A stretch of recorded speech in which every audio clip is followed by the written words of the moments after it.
mon père ne croyait qu'en une seule forme de justice, la sienne. La miséricorde n'était administrée qu'en de rares occasions, devant l'insistance de ma mère. Et vous pouvez donc comprendre mon ardent désir, chaque fois que je faisais des bêtises, de fuir mon père et d'aller aussi loin que possible, loin de lui. Surtout s'il m'avait vu. Et s'il ne m'avait pas vu, vous pouvez aussi comprendre mon ardent désir d'essayer de supplier, de soudoyer et d'implorer mes frères et sœurs de ne pas lui dire. Mais il suffit de dire qu'à l'âge de 11 ans, j'ai changé d'école, à l'insu de mon père, et qu'il a dû le découvrir à ses dépens. J'étais ce que vous pouvez appeler plein d'initiatives depuis que j'étais petit garçon. Je l'étais vraiment, c'est le moins qu'on puisse dire. Mais ce que j'essaie de dire va au-delà de ça. J'avais en fait un ami d'enfance, et mon ami d'enfance avait des ennuis, pas autant et aussi fréquemment que j'en avais moi-même, mais il partageait en fait certains de mes ennuis. Et ce qui me déconcertait vraiment, et m'a longtemps déconcerté, c'est que quand j'avais des ennuis, je fuyais mon père autant que je le pouvais. Mais quand il avait des ennuis, il courait à son père. Et je ne pouvais pas comprendre ça, c'était très déconcertant pour moi. Ça m'a travaillé pendant des années. Puis, j'ai confié ma vie au Christ et j'ai commencé à avoir une intimité avec mon Père céleste. Et j'ai commencé à connaître mon Père céleste. Et je me suis rendu compte que mon ami avait une relation et avait développé une relation avec son Père terrestre qui ressemble beaucoup à ce que ma relation et notre relation avec notre Père céleste devrait être et faudrait être. Écoutez-moi avec soin, après mes années dans le ministère et après avoir vu et parlé à un nombre incalculable de gens, je suis arrivé à la conclusion qu'il y a essentiellement deux types de gens. Il y a ceux qui sont comme moi quand j'étais petit garçon. Chaque fois qu'ils commettent le péché et se rebellent contre Dieu, chaque fois qu'ils se sentent condamnés, ils fuient Dieu. Et il y a ceux qui ont appris, chaque fois qu'ils commettent le péché et se rebellent, à demander immédiatement le pardon et à se repentir de leurs péchés. Ils courent à leur Père céleste. Vous dites pourquoi? Eh bien, vous voyez, tout dépend de votre conception de votre Père céleste.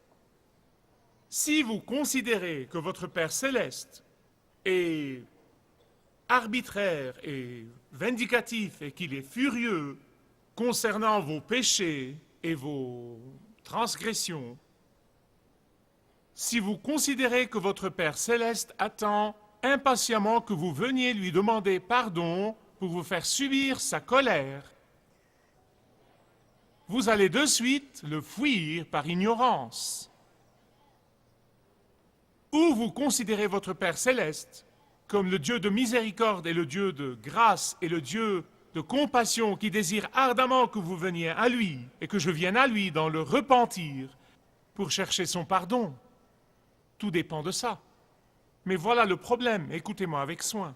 Il y a beaucoup de gens qui identifient leur relation avec leur Père céleste à leur relation avec leur Père terrestre. Grave erreur. Grave erreur. Écoutez-moi. Que votre Père terrestre soit doux ou dur, que votre Père terrestre soit gentil ou pas, que votre Père terrestre soit fort ou faible, que votre Père terrestre soit miséricordieux ou pas, quelle que soit votre relation avec votre Père terrestre, qu'elle soit bonne ou mauvaise, ne l'identifiez pas à votre relation avec votre Père céleste. Ne l'identifiez pas à votre Père céleste. Vous n'avez qu'un seul moyen de savoir comment est votre Père céleste, et c'est sa parole.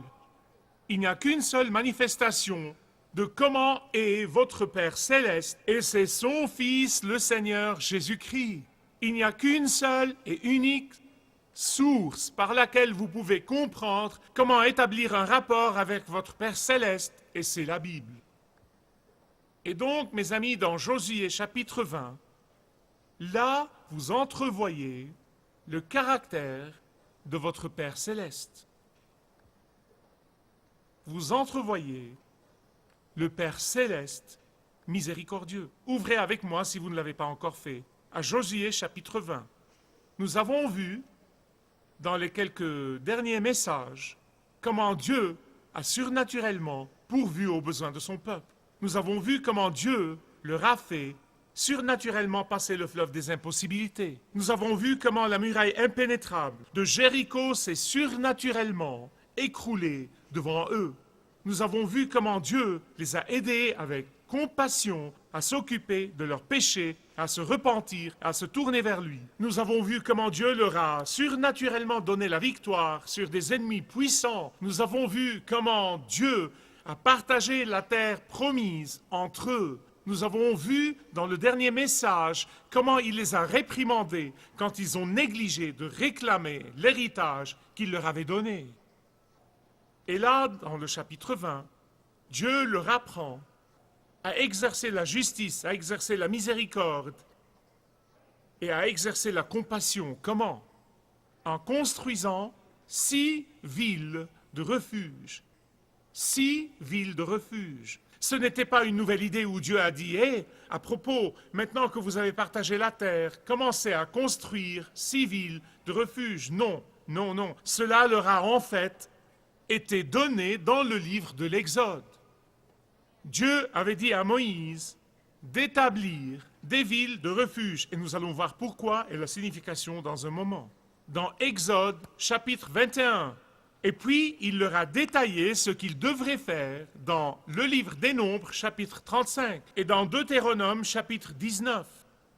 Et donc, il s'agit de savoir pourquoi Dieu a insisté sur l'importance de construire ces villes de refuge 4 fois dans la Bible. 4 fois. La réponse, parce que Dieu voulait insister sur la sainteté de la vie humaine. Dieu voulait leur faire comprendre la valeur qu'il devrait donner à chaque vie. Dieu voulait accentuer la gravité de donner la mort aux autres, même d'une façon accidentelle. Laissez-moi vous donner le contexte très rapidement pour que vous puissiez suivre avec moi. La loi exigeait vie pour vie. Quand quelqu'un donnait délibérément la mort à quelqu'un d'autre, il devait perdre la vie pour insister sur la valeur de la vie humaine. Par après, un problème s'est posé, comme quoi si vous avez 2 types dans la forêt qui coupent du bois et que tout d'un coup, la hache échappe de la main de l'un d'eux et atteigne l'autre type et qu'il meurt, quelle serait la solution? Eh bien, d'après la loi de Dieu, cette personne qui a involontairement commis l'homicide ne devrait pas mourir.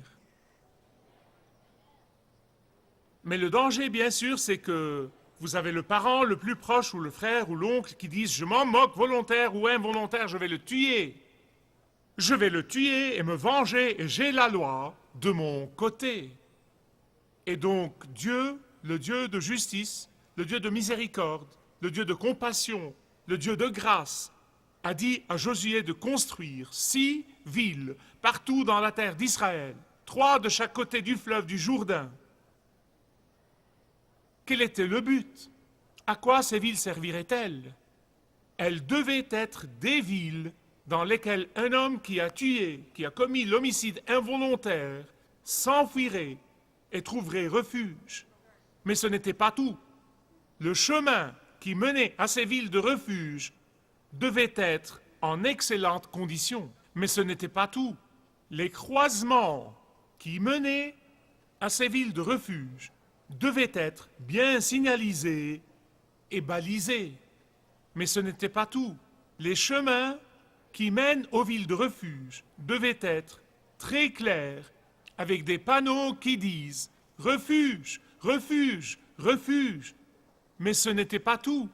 Il y avait des éclaireurs postés le long du chemin qui avaient pour mission de guider les fugitifs à la ville de refuge la plus proche. Ils étaient là, ces éclaireurs, aider les fugitifs à entrer par la porte de la ville de refuge. Ces éclaireurs devaient guider le fugitif au bon endroit. Ces éclaireurs devaient indiquer le chemin de la ville de refuge. Ces éclaireurs avaient pour mission d'aider le fugitif en chemin jusqu'à ce qu'il atteigne la ville de refuge.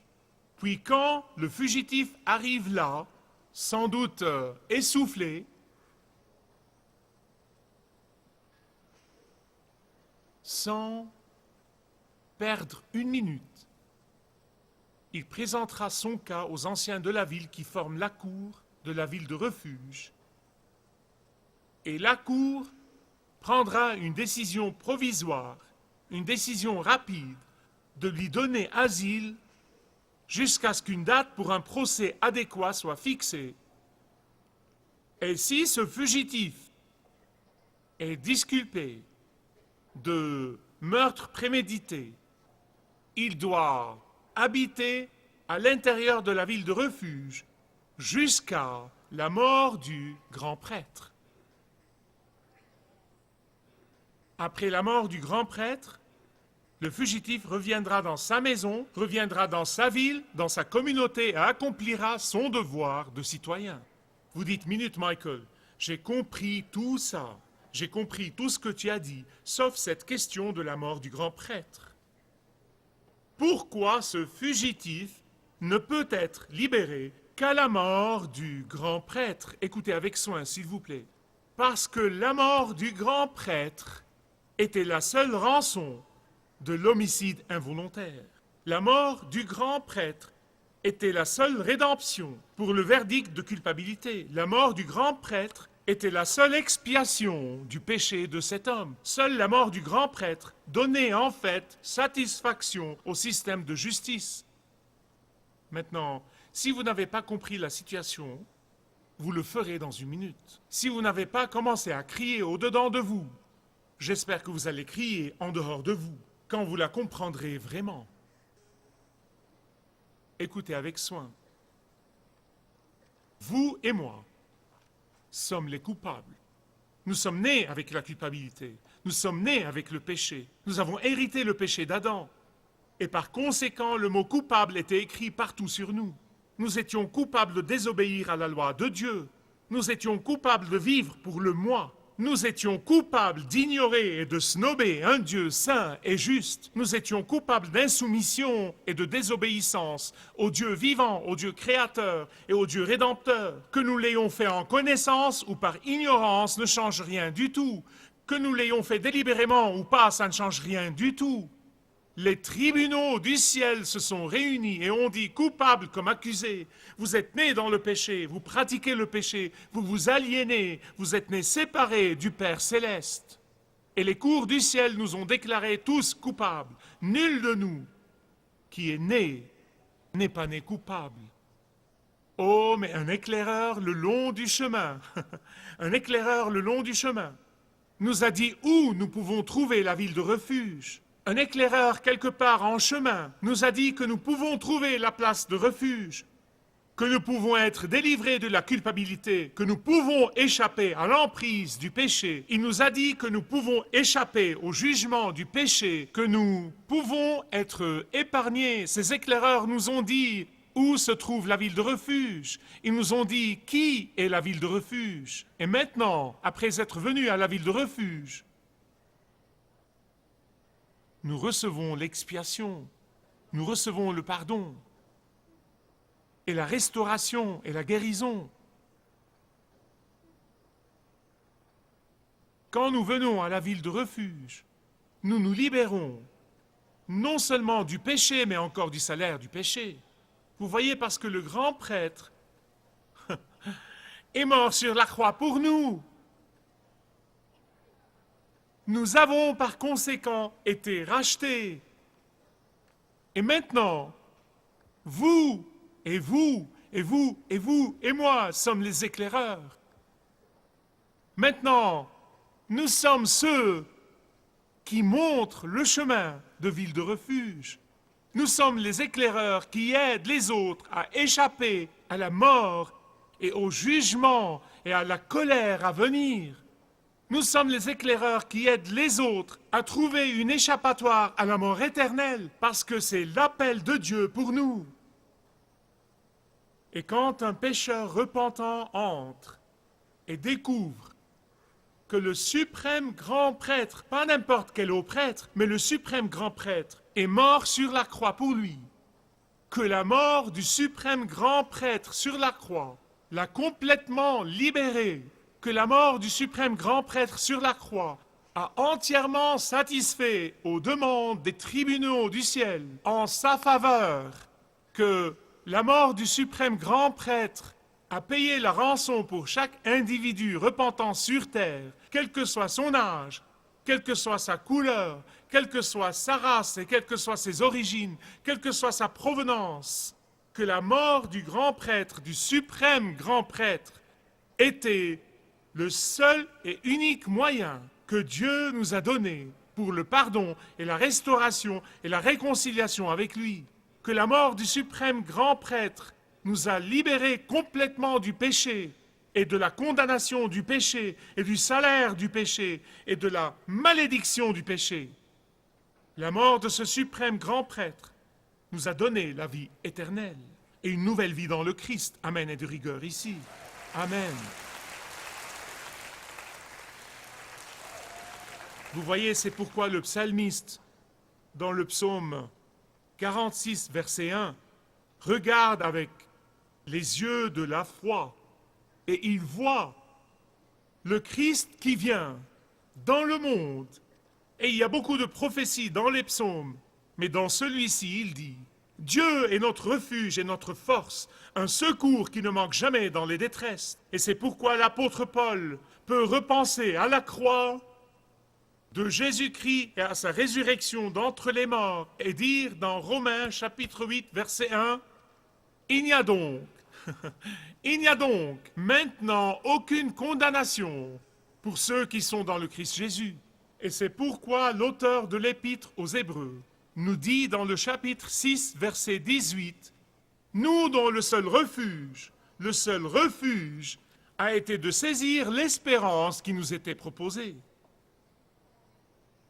Aucun de ceux qui sont dans le Christ Jésus, qui se sont réfugiés dans Jésus, et dans le sang répandu du suprême grand prêtre, ne devrait craindre le jugement à venir. Maintenant, vous remarquez que je n'ai pas dit aucun dans l'Église ou aucun membre d'Église ne devrait craindre le jugement à venir. Non, je n'ai pas dit ça. Je n'ai pas dit aucun de ceux qui appartiennent à une dénomination ou qui sont membres d'une église locale ne devrait craindre le jugement à venir. Je n'ai pas dit ça.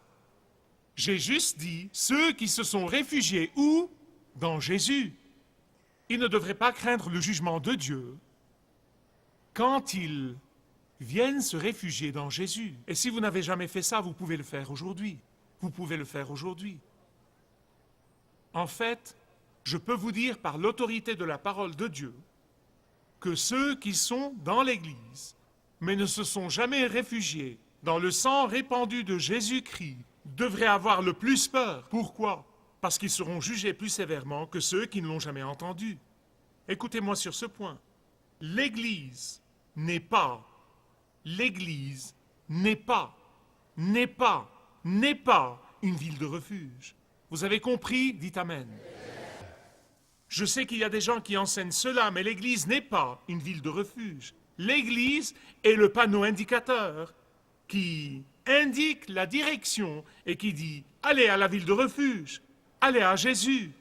L'Église est ce grand panneau qui dit à tous ceux qui en franchissent le seuil « Fuyez au Christ, réfugiez-vous dans le Christ, Tournez-vous vers le Christ, repentez-vous dans le Christ, tournez-vous vers lui, car lui seul peut vous donner le refuge du péché et du pouvoir du péché. Ce n'est que quand vous fuyez à Jésus, le suprême grand prêtre, qui est mort et a ressuscité, que vous trouverez la délivrance de la culpabilité et du péché. Vous aurez la paix au milieu des moments difficiles. Vous aurez le pouvoir sur le péché. Vous aurez l'espoir infini et la vie éternelle à jamais avec lui. Et donc, mes amis bien-aimés, il s'agit de savoir quelle direction prenez-vous quand vous êtes condamné du péché? Est-ce que vous faites ce que je faisais quand j'étais petit et vous fuyez votre Père céleste? Est-ce que vous fuyez l'Église, vous fuyez la communion, vous fuyez les autres, vous fuyez tous ceux qui vous font sentir condamné? Ou est-ce que vous courez à lui? Il vous accueillera à bras ouverts. Vous le fuyez ou vous vous approchez de lui? Il est votre seul refuge.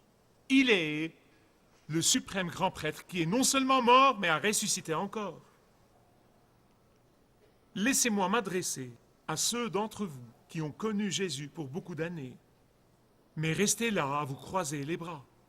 Vous avez reçu le salut, vous avez reçu le pardon, mais vous regardez autour de vous et vous voyez les gens désespérés, qui ont désespérément besoin de trouver la ville de refuge. Et au lieu d'être un éclaireur, vous restez silencieux.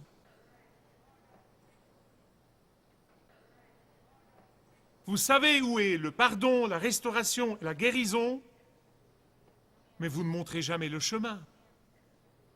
Laissez-moi vous demander, êtes-vous un panneau indicateur qui mène les gens au seul qui peut leur donner le refuge? Êtes-vous un éclaireur sur le chemin ou avez-vous abandonné votre poste? Est-ce que vous montrez le chemin ou est-ce que vous vous êtes égaré? Je prie Dieu que vous n'aurez de cesse que vous répondiez à cette question entre vous et Dieu. Dites, Seigneur, fais de moi un éclaireur pour toi. Seigneur, fais de moi un panneau indicateur qui mène les autres à la ville de refuge, car il n'y a qu'un seul qui est le refuge et son nom est Jésus.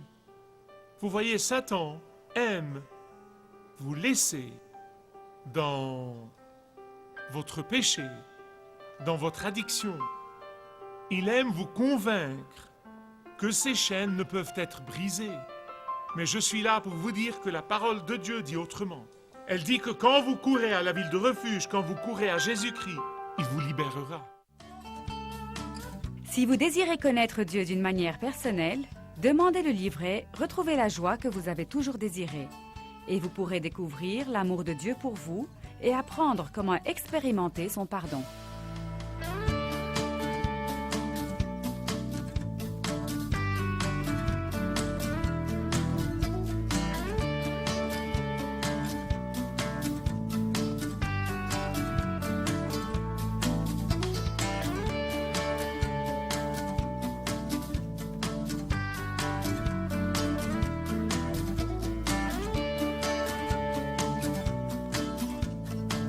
Si vous avez une relation personnelle avec Dieu et vous êtes intéressé à marcher plus intimement avec lui, demandez le livret « 7 pas sur le chemin de la foi » qui vous guidera dans une relation plus profonde avec votre Père céleste. Demandez votre livret gratuit.